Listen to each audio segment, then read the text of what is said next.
going to move on and look at the opening game of the weekend. And apparently, usually you kind of build up to a crescendo, and perhaps that's what the schedulers had in mind.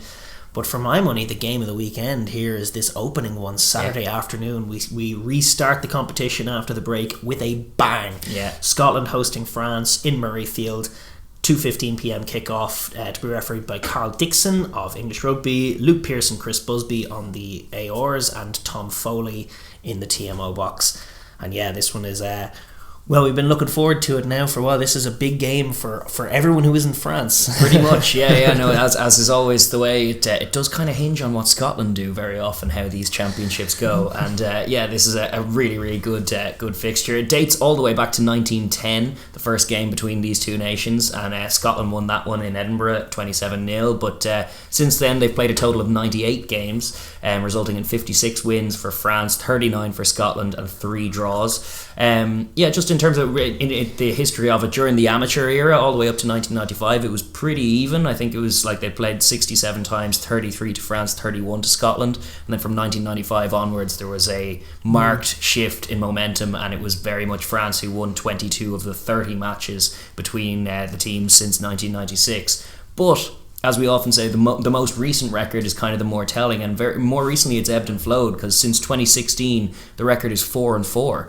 and that includes 2 World Cup warm-up games. So in the Six Nations it's 3-3. They split those ones, so it's pretty even, It's been ding-dong battle, and they've been kind of knocking each other back. They've basically been scuppering each other's campaigns every other year. Yeah, and in more recent than that, if you look at just the Galtier era, you've got Scotland winning 3 of the last 4 meetings between the teams, including the last 2 Six Nations games. Yeah. France haven't won in Murrayfield since 2014. There you go. 8-year drought in Murrayfield in the Six Nations, I might add. They did win in Murrayfield with the seconds in that Autumn Nations Cup. Yes, that's correct. They did right that wrong in 2020, but as far as the Six Nations goes, Murrayfield has been a barren visit for the French, and they're very much on top of that.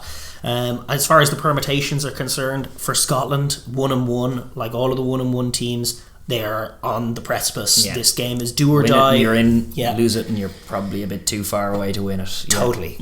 That's correct. Yeah, absolutely. Scotland win this match. They got a game against Italy still to come. And then before that final weekend in Dublin, they're right back in it if they win this match.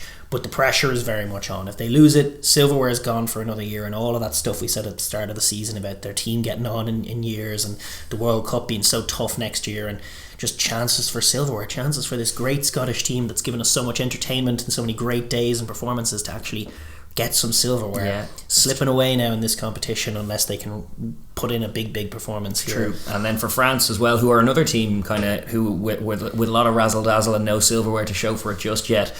For them it's not quite the same equation. They can afford a loss here and still go on to win the championship, but obviously they have grander plans. The Grand Slam is on. You want to keep that rolling. And it gets tough having given up the losing bonus point to Ireland, who got a bonus point, probably a bonus point on the field against Wales. That's true. Then all of a sudden you're in a situation where, if you're a 4-win team, right now you're not in the driver's seat, especially after that opening day against Italy where they only had a kind of a meh return. They do have to be mindful of that. I think France will know as much as anybody that their best way of securing this trophy, and a most assured way of securing this trophy, is to do the slam. If they do the slam, then nothing can hurt them, argue, and they'll feel they've played their toughest game against Ireland. That's true. Well, that was the one that they were targeting as well. Obviously they're away from home, and home form has been pretty telling so far amongst these big 5 in the Six Nations. And just another bit of colour on this, they will be contesting the new, what is it called, the newly branded Old Alliance trophy, which was kind of inaugurated the anti-English trophy. Well, the Old Alliance, but inaugurated in 2018. I think that both these sides contest for that perpetual now ongoing. Without any more kind of colour on the game, I guess we're just going to get into the nitty gritty and look at what both sides are looking to achieve, what their winning conditions are, and how they're going to go about taking to the field in this contest. We're going to start with the hosts, and that is Scotland. And just to reiterate, a very tough test after a disappointing round 2, which is similar to what we were saying in round 3 of last year as well. And it's an ongoing problem for Scotland. They've managed to open 1-1 far too often, and then your back's to the wall in this middle test, and that is exactly where they are. They are at home, so they will be they're night and day different in terms of their performances at Murrayfield versus anywhere else. But it's still a mammoth test because they know that France, with momentum riding in, It's going to be tough, and they are going to have to salvage some momentum themselves, because they took a nasty blow in that Wales game, because they'll feel they let it slip. Yeah, they did, no question, and they like how they respond to this will be extremely telling. They have, as far as the squads are concerned, we're shooting this on Wednesday, unfortunately. So by the time you see it, you will have the squads. We do not, as we do speak. But they've had some unfortunate injuries. They've added uncapped Glaswegian second row Kieran McDonald to the squad. This is on account of how they've also added James Lang, Ollie Smith, Ollie Kebble, Simon Bergen and Marshall Sykes. This is because Rory Sutherland, Yavan Sebastian, who's a solid prop as well, and then Johnny Gray and Scott Cummings and Cam Redpath, all injured. Some key men in there. Scott Cummings, I was really looking forward to returning to the side. I thought they could have used him in his form. Similarly, I was looking forward to seeing him. We've seen him in exactly one Six Nations game, and he was all class. But that was over a year ago now. Plagued with injuries, the poor bloke. And Johnny Gray obviously gone as well. His form wasn't great, but still a talismanic figure. And Scott Cummings likewise means that they're going to have guys step up. It's probably going to be Gilchrist and Skinner, and they're probably going to have to. Well, they have some options in the back row, but it'll likely be Magnus Bradbury, I would say, and Fagerson and Hamish Watson. But maybe someone like a Nick Haining to get in there along with Daragh if they want to go 6-2 again. But definitely the options have tightened up. They have been in a position where they've had lots of options. Now they're kind of constricted, but they can still name a bloody good front row. And Ollie Kebble coming into the team, I think, could be a positive. Sutherland's form hasn't been great. Now they have this kind of 3 of the 4 being Safas. You got your Ollie Kebble and your Schooman on the Loosehead side, and then you got your Nell and Fagerson on the other side, and they're all going to have huge games against this monstrous pack. But having some Safas in there in the cold face, when you're dealing with a big mighty French scrum, that's exactly what the doctor ordered. So could be not the worst thing for the for the Scots in that area, but obviously big response needed first and foremost to that pretty poor physical performance that they gave. Well, they've got to be ready for what is a barnstorming and physical French pack that are going to come to town, and the defence obviously needs to be game for those contacts. There's going to be some mighty collisions, particularly in the first quarter when everyone's full of vim and vigour and all their power being thrown around, and Scotland are normally game for those kinds of things, and the things they need to work on really is just kind of patience within that. Their defence has looked pretty good, barring the kind of wild penalty count that appears for no good reason. They've conceded twice in this tournament, so one try in each game, and they were both off line-out drives. Obviously the Welsh went straight through over them with Thomas Francis, and the English sucked them in to the point that Marcus Smith could kind of dance around them. But outside of that, there were close range line-out drives, 2 that they've slipped up. And outside of that, they've been very, very solid. And you looked at Wales last week when they had the game was level and they had that drive which ended in the bigger drop goal. They're actually under penalty advantage, and such was their impotence at trying to get past the Scottish defence, they kicked a drop goal for want of being able to do anything else.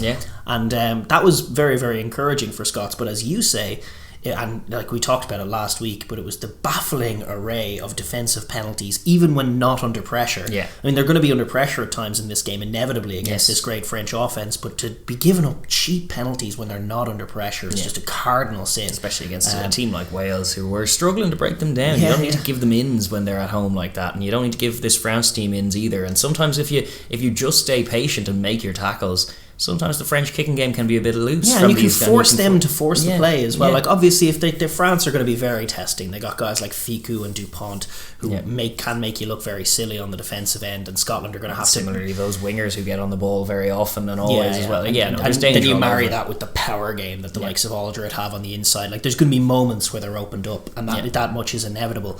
But for the most part, when teams try and get to the edge against them, Harris and co are just shutting it down. There really isn't a lot of room out there, and they could force the French to punch it down the middle, force Dupont to try and run it in that way, or try and engage in a kick tennis game. If force them to engage in a kick tennis game, then you'd back your Finn and your Hogg to kind of edge this contest over the French stars, because just with the Murrayfield home conditions as well, a windy blustery day perhaps, and suddenly kick tennis becomes very important if you can maintain that discipline. And it was bewildering, some of the penalties they were giving up in Cardiff, and I'm sure very frustrating if you're a Scottish fan, because there was just no need for them. They were defending very well up until it's a classic thing we associate with this Scottish side. I mean, it was the 3-point differential they had between themselves and Wales is that Wales just infinitely more streetwise. Scotland might have the better matchup in everywhere else, but Wales understood when you had to concede a penalty, when not to concede a penalty. Scotland were comfortable in these positions and conceding penalties. That's what they have to not do. And then it'll be curious to see how comfortable they are. I mean, it will be the driest track that they've played on so far. Offences tend to do a little better in that circumstance. It's the best offence they've played, no question. Sure. So that much is true. And they will have, like, their game defensively will, like, I don't think they're going to keep them to no tries. They'll probably have one or two. Yeah. But if they are to win this game and to limit the French, it's going to involve a couple of key turnovers. But the key is timing. The key is timing them in the right area, not forcing them when they're not there, not forcing anything unless the French are forcing you to force it, if you know what I mean. Yeah. If you're comfortable in your defensive shape, getting back on side, letting Chris Harris and co lead you, being tough on the inside and not letting them get those kind of barnstorming carries to give Dupont clean ball, but that just involves kind of slow tackles, communicating with the ref. Like France were doing it so well the last day against Ireland. It's that kind of play. Tighten them up. And then you saw, like, against Ireland last week, France were dangerous, but they only crossed the line twice, and one was on a cheap turnover and one was in the opening drive. They do kick threes, obviously, of course, as well, but they can be stopped. They can run out of patience, and they can just be rendered a little impotent if you hold your width against them and make your tackles. That's what the blueprint is for the Scottish defence. Yeah, it's got to be that. And then on attack too, they got to be brave. They obviously. Sometimes they can adjust on the fly, which is very good, but starting out by learning lessons from what Ireland did would be a good thing. You have a Finn Russell who's a great passing asset. Stand a little deeper. It's a Sean Edwards defence that they're facing, and to be fair, they have a better track record than Irish sides in particular against Sean Edwards defences. They do tend to adjust on the fly to the pressure. They can sit a little deeper, get a little wider, and try and stretch them and nullify that blitz on the inside.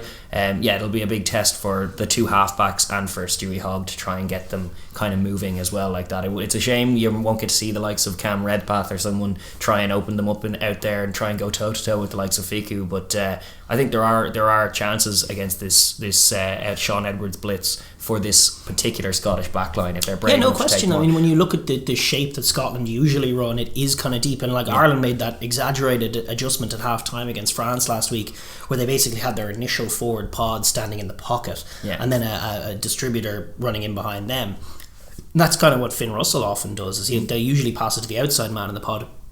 He'll flick it back to Russell, and usually he's got loads of time to pick a pass. And against Wales it wasn't ideal because Wales held their width so well. They had centres up, they had most bodies up, and there just weren't that many great options. But against what this Edwards defence has been doing, there are some options, because the French have been coming flying out of the line, really valuing aggression and speed off the line above all else. And that's kind of the perfect example for the perfect equation for Finn Russell. He likes being put under pressure and being given an option to make, and he's usually very good at finding space and making those defences look a bit silly. Exactly right. So getting him in that pivot position, finding the right runner with guys coming off him, usually it's about reading kind of two guys. It's Fiku. If you're talking about off first or second phase, it's usually Fiku and Dupont. Dupont's in that little spy position, and he's going to come flying up. And then Fiku, of course, is the main leader of the defence, who's going to be reading where he thinks Finn is going. So Finn needs to also have to be wary of both wingers on the outside who will shoot for picks when they're there as well. If you are to float the speculator in response to Dupont. Yeah, it's just that I don't think that Finn is, like, as much as people call them speculators, you rarely see those passes picked. Like, if he's throwing them, it's because it's there. But it's about kind of getting the read on those guys, seeing where they're going and going with the guy who isn't there. Indeed. Or if Dupont is coming flying up, the little kick. Yeah, exactly. The former defensive system would have the halfback covering that little chip, and and Dupont does. Until he comes flying up. The spy that a lot of new teams are employing more recently. I know, like TJ Perinara does it a lot down south, and then Dupont was doing it last week, is to try and add that pressure and add to that blitz. Against a team like Ireland, you're pretty safe in knowing that they're probably not going to do the little chip over the top, because they value possession a bit more, and very often it's not. Whereas when you present that picture to Finn Russell, you got to be kind of ready for that chip, because he has the skill set to do it, and he will drop it on the toe if he sees it's there. So from a Scotland point of view, just respond to the picture, give your 10 a bit of time to judge the picture, and then kind of choose the appropriate options be game to run off them. And the other thing is offensive clean-outs as well. Like, they gave away a lot of breakdown penalties on the defensive end, but it's a bigger test because France will fling bodies into that ruck and try and slow it up. And you got to make your clean-out on the first hit. The opening 2 weeks were extraordinary, but it wasn't just the it wasn't just the initial tackle. I mean, they have become experts at spoiling your ball. It starts in the tackle and it gets slow and slow and slow, and then they'll put a hand in and try to jackal it, and then you'll clear them out. And then if you're Ali Price and you're pondering and looking around for a second, they do delegate usually a monstrous figure to absolutely slam that defensive ruck, and if he's getting purchase, 2 more guys will fly in, and they've had turnovers both weeks consistently. They did it 3 or 4 times against Ireland and against Italy the week before. They did that slamming of the dead ruck, destroying rucks with no hands involved, just blast through. The solution is that Scotland, and they are, but they have to be brave. They have to be brave in this game. Like I don't think they're predicting wind and rain in Murrayfield. I think it's going to be a slightly drier track for them than they've had. So they're going to have to be brave on the ball. Contact is your enemy, and the longer the ruck goes on for, the more at risk it is. So first of all, from a carrying point of view, fighting to get your hands free and finding the offload or the extra pass when it's there to keep the French chasing shadows, like 2-3 passes before contacts, even if you're just in the line area, like guys picking lines off them, that much can be so crucial. They have to disguise where the ball is and then keep it quick, and part of that's on Ali Price. Like he needs to be there. The halfback has instantly to be clearing rucks, even under pressure. Just get it out of there. Out of there. No, definitely true. And then on the flip side, on the defensive side of the same point, is like they're looking for a similar thing. France will want a KBA as well and avoid rucks and keep the tempo high. You have to make sure that they go to deck. You have to make sure that they have to hit their own rucks and clear their own rucks and slow them down too. It's a tough equation for Scotland, but it is. They know how to do it. They've done it before. It's going to be a tight one, definitely. They know that it'll come down to 1 or 2 bounces of the ball or 1 or 2 moments. And one or two like goal line stands. Like if they're holding on a defensive point of view, and then on the other side, like when you look at the tries that they have scored, like the one against England, that was beautiful, cheap as chips. It was a lovely little Gregor Townsend design off a midfield line out. They faked going one way, they went back the other, and Darcy Graham, like some great form. Yeah, exactly. Some of these guys they have, these explosive players in the back three, Darcy and Doohan and Hogg, and the getting them matchups and getting them designing plays to get them 1-on-1 with guys in the open field. That much is all that this Scottish team can need in front of their home fans to unpick defences. And you even saw it last week, like Darcy Graham, like once he's been gotten 1-on-1 in a couple of metres of space, he scored. That's it. In the red zone. He's done it twice. He did it to Joe Marchant, and then he did it last week to was it Josh Adams on the left? Or I think it was. I can't remember who it was, but it was the. Oh no, sorry, it was Louis Rees-Zammit. Rees-Zammit was. Yes, he went clean through him as if you weren't there. That's right. Yeah, exactly. And he's in fact, he's been dropping guys. He's dropped Rees-Zammit and he's dropped Joe Marchant, because both of them are gone out of their squads. He's been retiring men who are trying to mark him from the tournament. So I mean, getting that guy in a bit of space, that like if they can design a couple of plays, they can get a couple of scores, and that will be the difference in this game. And as you alluded to earlier, like if they can end up in this situation, I think the French will be keen enough to kick for set pieces and to try and take them on there. And the Scots, that could be where it's made or break. For all, Finn Russell is great and Hogg is great. Like if with the absence of those 2 frontline locks, if the tight 5 and then the pack in general don't front up and do their basic job, then all of that falls apart. Gilchrist, who isn't a natural tight head lock, and Skinner, who's a lock come back row, is your engine room against a tight 5. Well, we saw with Ireland having Tyg Byrne there, who is a back row come lock, and it just meant that side of the scrum was just obliterated by the power. They Cyril Bay as well as a monster, and they really need. It's going to be Schumann, and Schumann's been great. Like he is their secret weapon, and I would almost trust him to hold together. But him and be it Xander or Nell, it'd probably be Xander. The big game needed. Form is letting him down. He we wouldn't have thought of him as a weakness going into the competition necessarily, but he seems to be now 2 weeks in. It's definitely it's a massive test, that big French set piece coming at you. And if they can secure their ball, their launch plays off scrum are fantastic, Scotland. So just achieving parity on their own ball, both at line out and at scrum time, would go a long way to just scuppering some of France's ins and kind of getting your crowd in. Exactly right. And if they can make the game about that, if they can be defensively sound enough to force the French to kick, and the French kicked quite a bit against Ireland, especially as the game went on.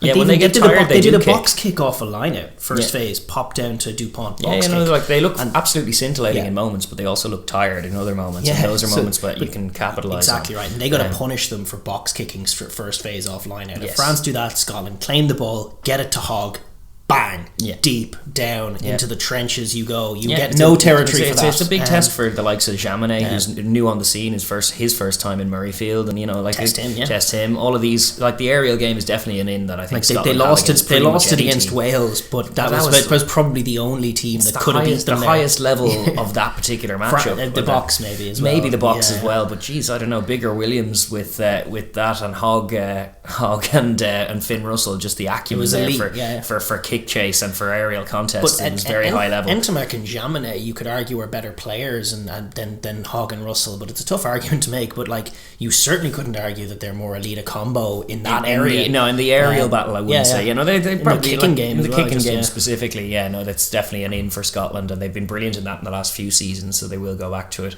But for Scotland, it's kind of a few basic things that they need to manage, and I think game management is particularly it, and they are better at it in Murrayfield, and they'll hope to try and, in the few moments that they can, energise the crowd, get that 16th man involved, and then if you can put the squeeze on France, maybe they're the ones who wilt rather than yourselves. Absolutely, it's definitely a juicy prospect for Scottish fans. As much as they're frustrated with last week, they're a great team that are still well and truly in it. But on the flip side, we go to the slam-chasing, razzle-dazzle, most people's form side in the world, Les Bleus, the French. It is their first away trip now of the campaign. Yes, big test in that regard.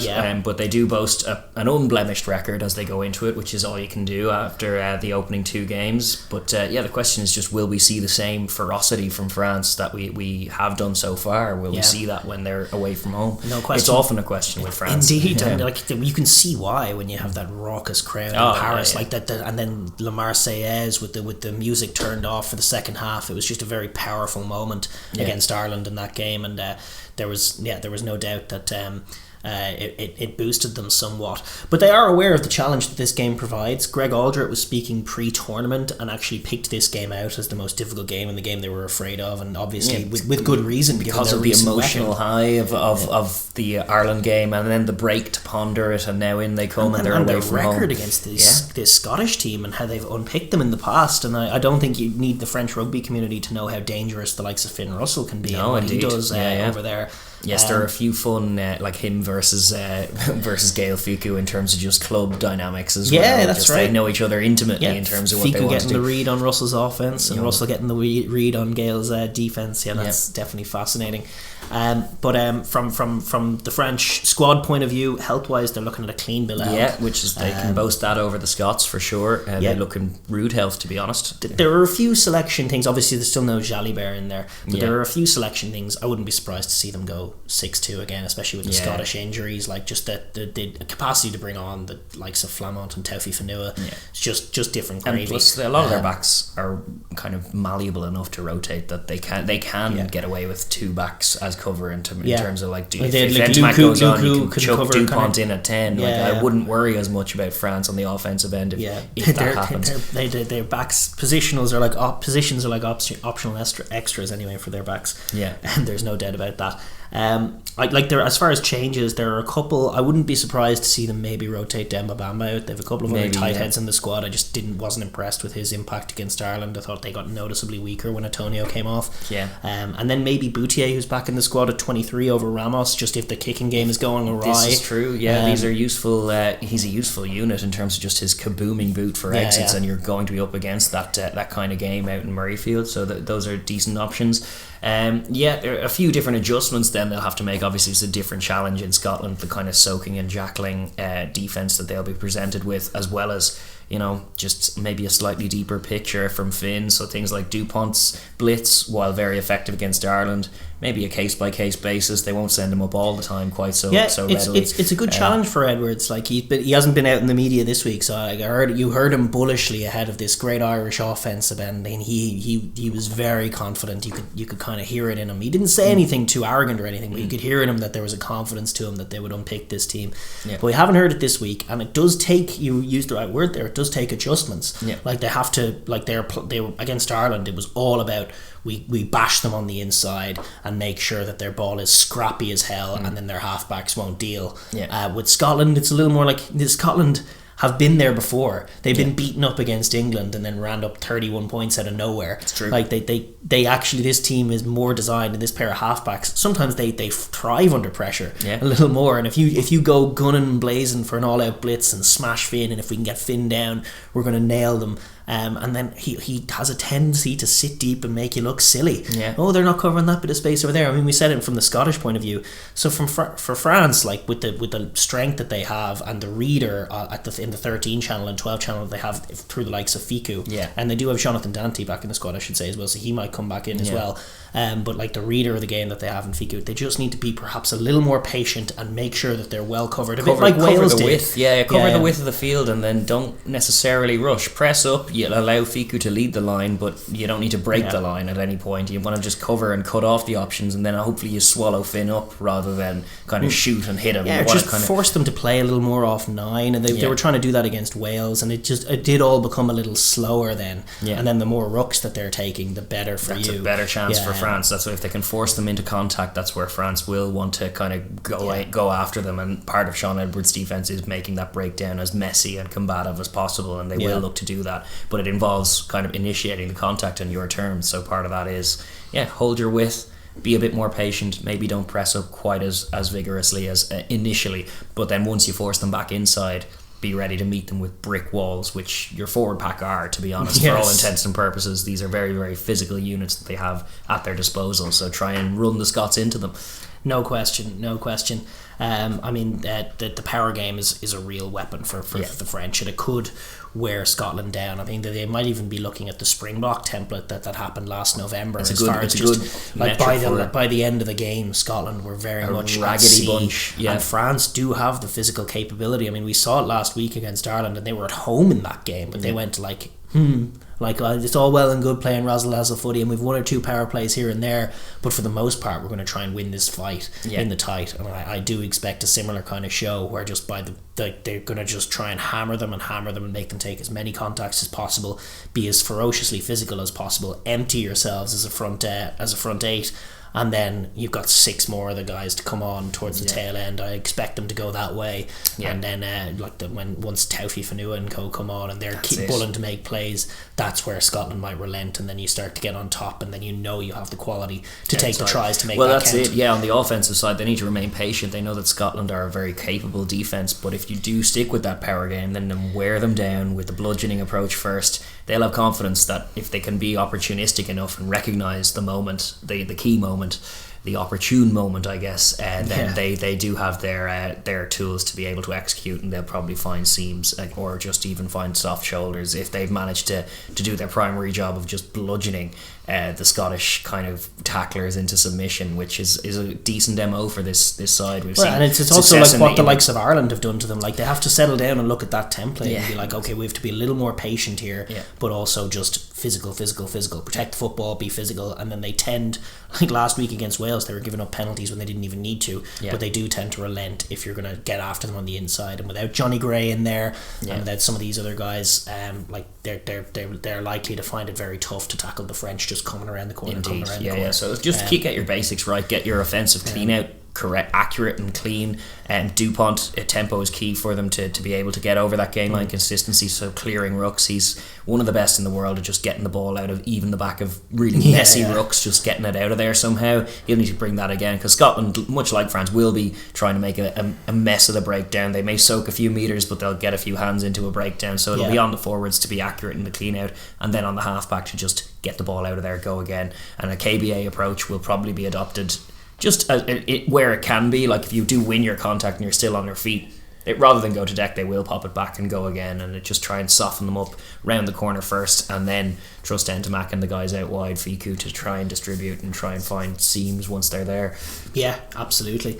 And then the other area that we talked about when we were talking about Scotland as well was the kicking game. Yeah, and that's a very interesting one. Like, for the most part, it's going to be this backfield coverage. I mean, I don't France will kick it on occasions, but they can't afford to be sloppy in that area. Like I thought they were a couple of times against Ireland, especially in the second half, and they just lost focus and lost sight of themselves and just allowed Ireland back into the game. No, indeed. There were a few aerial errors. Like Mac Hansen's try was a great try from an Irish point of view, but from a Jaminet point of view, like you need to be jumping up and contesting that ball. He was on the ground as it went past him, and it's like it's not ideal from your fullback. It was clearly too far from the for the forward pod to get, and so he just kind of didn't stand there. No, you're not wrong, and there's a general uncertainty. I think Conway recovered a couple of balls against them in the early goings, even as they were losing that battle, and in the second half their kicking, as we mentioned earlier, was just a little lazy. Yeah, which you can't afford to be. We've seen England kick lazily to the Scots and be punished by hog spirals and such. And it's you need to be very, very sharp on that regard and on the kick return. Now, like once they do have the space to run back when the kicking duel ends, like they have the tools to do that. Jaminet flows lovely off. It runs a very nice line sweeping on the outside. Both wingers are lethal. So be primed to transition off the kick tennis that ensues, but pay due diligence to your kicking. Don't be just loose. Don't hammer it deep. Set them up, set up a couple of rucks, move the ball a little bit, but be contest. If they're going to be contestables, make them be contestable. Yeah, don't just chip them down. But also try things off first phase. Try and it does give the forward. It's unhealthy for the French forwards as well. I don't think they like that kind of game where you're just in the middle of the field being constantly offside. Yeah, you don't want to overtake you. In general, forward packs, big forward packs don't like turning around by and large. And they should be trying to use the ball when they have it in the middle of the field. It's not going to be that wet, I don't think, in Murrayfield, so they should be trying ask to some questions, use their physicality, and then bank on it. They'll probably, if they're accurate enough to maintain possession, they'll probably get a penalty out of it if they can go 3 or 4 phases of decent movement. And if you're going to kick it, do so on the front foot. Do so once you've found the edge. Do so once you force the pendulum to move a little bit and try and turn hog, and then it's a different story. Yeah, if you can get hog backtracking. You want Villiers taking more kicks than Entomac from the pocket. Yes, indeed. Yeah, absolutely. But with all that being said, how do you see it going? It's interesting. I mean, I can see it for sure. I can see it going both ways. I mean, I think that's true of every game that we have this year. Obviously, we're yet to see a big away win in the competition. It's true. If France can go and do that, they will be firm favourites then. 100%. That's the big thing that hasn't been done yet, is going away and beating one of the big five. And it's like. It's a test, perhaps more of French metal than anything else. I think we know what we'll get from Scotland at this stage. I think they will be good. I think they'll be themselves, as good as they can be. They move the ball really well. But vulnerable in moments as well. Vulnerable just before half time. They'll make some silly errors. They'll give the French some ins. The question is whether the French take them. That was the question last time. They threw the game at each other. Both sides have similar foibles in those clutch moments, and we saw that in Paris last year. Yeah, if France don't arrive on their blow and don't play, a ferocious, physical, clinical kind of game, then I think they'll be beaten. And then so the question is, will they do that? I think if they play their absolute best, they will be too physical for Scotland on the inside in the tight five. That's where it'll be won. But then it's just an open question. How can Finn open them up? I don't know. I don't have a good answer for you here, Shane. That's a very, very wishy-washy prediction. I'm gonna hedge and say that the home side gets the dub, and that the Grand Slam train gets scuppered out in Scotland by Finn Russell. By a kick or something. I think it'll be a one-score game either way, because I do think they match up pretty well together in terms of that. I think they both get stuff off against each other. I think both of them have great qualities and shortcomings that they both kind of bring out of each other in different points of these games. But I'm going to hedge and say that the home side get it, because... What kind of score are we looking at? Just some good tries either way? I think it'll be about, the 21-19 kind of margin of decent amount of scoring, but defences on top for times, a couple of nice tries each, and maybe a kick to decide it. Hopefully a drop kick, that'd be nice. I like decisive drop kicks. Yeah, well, the Scots to probably control the early stages of the game, not make it count as much as they should. Yeah, go 10-0 up and then throw a pick before half-time. Or not even go 10, just dominate some of the game without scoring. I think I'll not just for colour's sake, but I think I'll go the other way, just because the more I think about I think loads of people what's your bread and butter? What wins you test matches? Your tight five. And I'm a little nervous about the Scottish tight five right now, and I think that the French tight five is rivaling the Springboks for the best in world rugby. Very much so. Crazy. No, I agree with your assessment that if France arrive to the blow and then do play their game properly unencumbered. I think they do have too much for Scotland, but my doubt is to do with whether they do that. And, I know. I hear you, and I don't underrate the Scots at all, but I just think in that area the French to be monstrous. I think they're targeting this game. I think they will be physical, and I think they will find tries, and I think come that last quarter it'll be the Scottish who will be leggy and not the themselves. Ones who faded, and as the six forwards roll in. That's perhaps you're right. Who do you got? Let us know who you got in the opening week or the opening game of this week 3 fixture. It's going to be a classic out in Murrayfield, though. Oh, it's going to be brilliant. Let us know in the comments down below.